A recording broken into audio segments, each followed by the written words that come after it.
My name is Aiden, and I was never afraid of falling asleep until I met her first.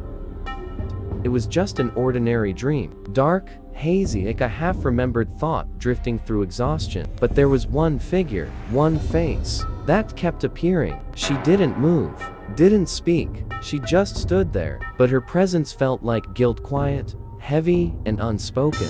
She would stand in the rain, far away, silently watching me.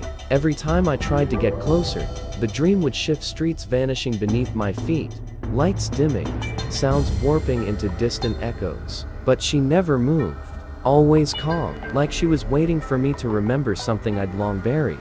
I thought it was just a recurring nightmare, but what scared me was how familiar she felt. I knew her, but I didn't know how or why.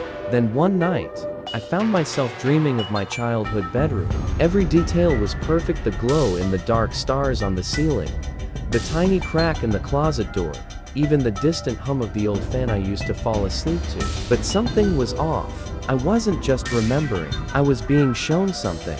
And there she was, standing silently in the corner of the room. I asked her who she was. She didn't answer. She tilted her head slightly, just enough to send a chill down my spine. That movement, too human, but too wrong.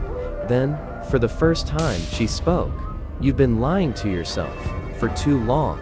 I woke up with my heart racing, but not from fear, from knowing she was right. From that night on, she appeared in every dream, not chasing me, not hurting me, just being there, watching, waiting. But her presence peeled back layers I had tried to keep hidden.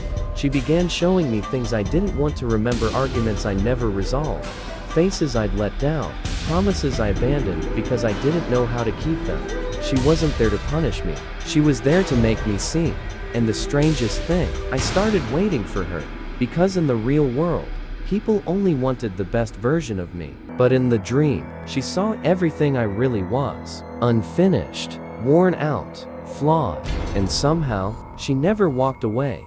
Then, one night, the dream changed. This time, I arrived first. I found her in a white space, no walls, no ceiling, no sound. And I said, "If you're just a dream, why do you feel more real than anyone I've ever known?" She looked at me and smiled. "For the first time. Because I'm the part of you you never let live." I woke up with tears in my eyes, but not from fear, from understanding.